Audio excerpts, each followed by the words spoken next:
लोक नायक जयप्रकाश हॉस्पिटल दिल्ली में Delhi nursing federation के तत्वाधान में दिल्ली के लगभग 48 अस्पतालों से नर्सिंग यूनियन ने एक मत में ऐलान किया कि पुरानी पेंशन बहाली अभियान में नर्सिंग फेडरेशन केवल national improvement for old pension scheme Delhi के साथ रहेगी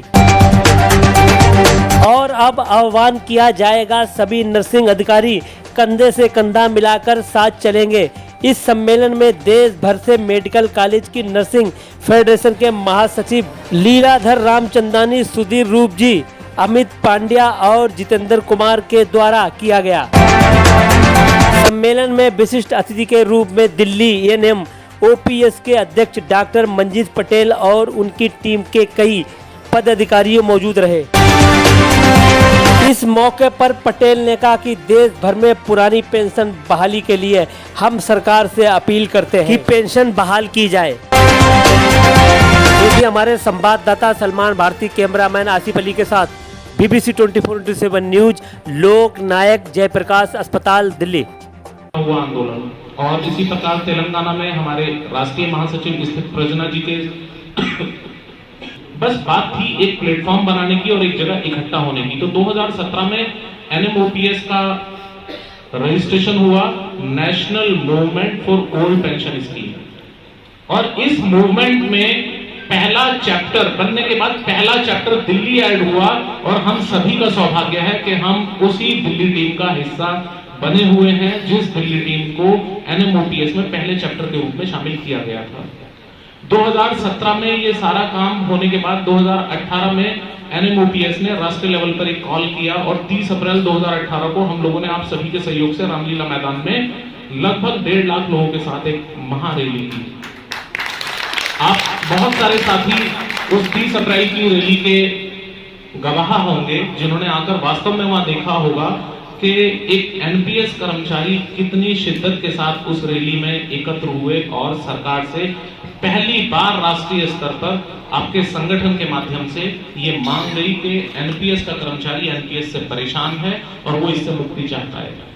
लेकिन जैसा कि आप सभी जानते हैं, मीडिया हमारी चीजों को बहुत ज्यादा तवज्जो नहीं देता है, तब भी नहीं दी गई। एकमात्र चैनल ने पूरे डिटेल के साथ हमारे प्रोग्राम को चलाया। आजकल उसके क्लिप भी काफी सोशल मीडिया पे घूमते रहते हैं। एनडीटीवी ने उसको चलाया था और पूरी डिटेल में सारी बात को, पूरे आंदोलन को उन्होंने रखा था। इसके बाद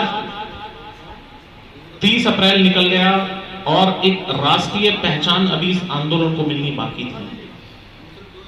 हम लोगों ने फिर दोबारा प्रयास किया 2018 नवंबर में। पहले अक्टूबर में हम लोगों ने दिल्ली टीम ने प्रयास किया कि अरविंद केजरीवाल जी के घर पर जाकर और उनसे मांग करें कि दिल्ली सरकार में इसको लागू किया जाए। तो अरविंद केजरीवाल कोशिश कर रही है कि हम इसी पे अड़े रहें, लेकिन मैं इस बीच फिर भी हमारे बीच अखिल अख्तर जी उपलब्ध हैं, मैं उनको यहाँ पे बुलाना चाहूंगा मंच पे, ताकि वो यहाँ पर आकर के एक बार आप सबके रूबरू ये सब चीजें और ओपीएस के बारे में और एनपीएस के सर। धन्यवाद Amit ji.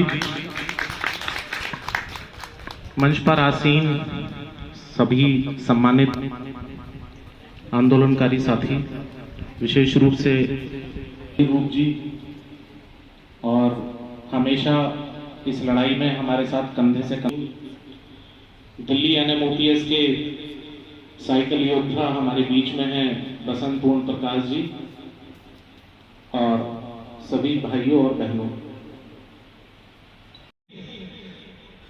Sir, central autonomous विभागों के एनपीएस कर्मचारियों के लिए भी ग्रेजुटी के प्रावधान करवाने के लिए महत्वपूर्ण भूमिका निभा रहे हैं। हाल ही में उन्होंने भारत से आदेश जारी करवा दिया है। ये एक अपने आप में उपलब्धि है। मेरे हिसाब से ताली बजनी चाहिए इन बातों पे। मेरे हाथ हो, मुझे रोको मत, मुझे बढ़ने दो, बारूद हूं मैं, बस मुझे आग दो। तो मैं इसी सर डिस्क्लेमर ये है कि सब मैंने कुछ नहीं। सर आप बस इन्हीं शब्दों के साथ आपको यहाँ बुलाऊंगा और यहाँ पर आग लगा दीजिए सर। बहुत बहुत धन्यवाद संचालक महोदय। थक गए होंगे सारे लोग। एक बार मेरे साथ जोर से नारा लगाएंगे, वंदे। आज से पुरानी पेंशन बहाल की जाती है। इस मंच की कोई गरिमा नहीं रहेगी अगर आप नहीं होंगे। और आंदोलन तभी सफल होगा जब एक एक आदमी, जब एक एक कर्मचारी अपने कंधों पर इस जिम्मेदारी को ले लेगा। एक बात बार बार आती है, मुझे बड़ी तकलीफ देती है, वो ये आती है कि जब भी हम राष्ट्रीय आंदोलन करते हैं दिल्ली में, तब सारे लोग निकल करके आ जाते हैं। ठीक है, अच्छी बात है, बहुत शानदार बात है,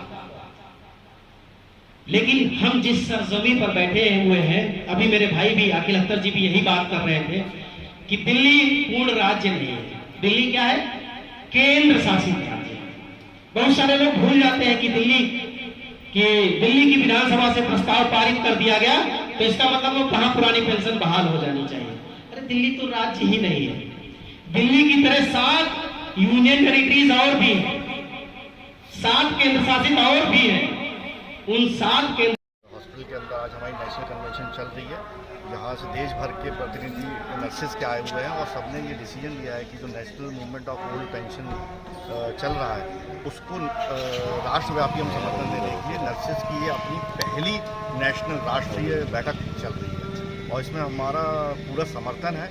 मंजी जी को, जो कि दिल्ली के प्रदेश अध्यक्ष हैं NMOPS के, और जिन्होंने पूरे भारत के अंदर जा के NMOPS का मूवमेंट को सफलतापूर्वक चलाया, जिसका नतीजा है कि 5 राज्यों में ये OPS लागू किया गया है और हम नर्सेज पूरे राष्ट्र के अंदर एकजुट हो रहे हैं, लामबंद हो रहे हैं और इस जो कर्मचारी के विरोध में ये जो NPS स्कीम लाई गई थी, इसका हम पुरजोर विरोध करते हैं, खंडन करते हैं और हम वोट फॉर OPS जा रहे हैं। और आने वाले समय में जो लोकसभा का चुनाव आने वाला है, उसके अंदर जो सरकार, जो भी पार्टीज OPS को समर्थन करेगी, हम उसके साथ जाएंगे। इस तरीके से हम आह्वान कर रहे हैं।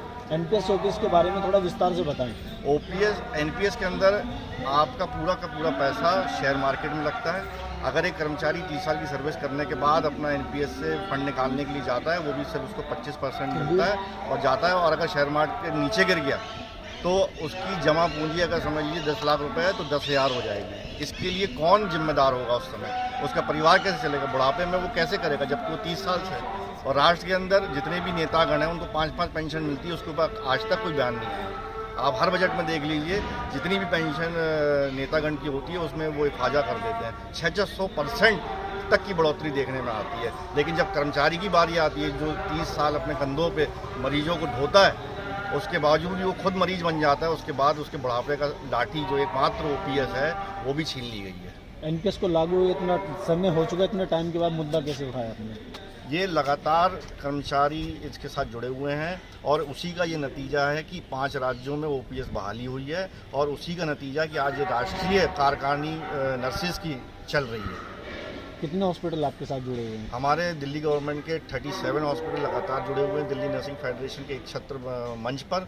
इसके साथ हमारे पास एम्स के सारे गणमान्य प्रतिनिधि आए हुए हैं, RML के आए हुए हैं और आपके लगातार हम संपर्क में हैं। और जितने भी देश के कर्नाटका, केरला और आपके गुजरात और बिहार के भी आए हुए हैं हमारे यहाँ। फेडरेशन की ओर से लगातार मुद्दों को उठाया जा रहा है, आश्वासन क्या मिलता है भारत सरकार की ओर से? भारत सरकार की तरफ से अभी कोई ऐसा विशेष कोई आश्वासन नहीं है, लेकिन हमको लगता है कि जिस प्रकार से हम लामबंद हो रहे हैं सारे कर्मचारी देश के अंदर, तो निश्चित तौर से OPS बहाल होगा। फेडरेशन का अगला कदम क्या रहेगा? फेडरेशन का अगला कदम 1 अक्टूबर को जो NMOPS का आह्वान है, उसके साथ जनता आपके रामलीला मैदान में हम इकट्ठा होंगे। ठीक है सर, धन्यवाद।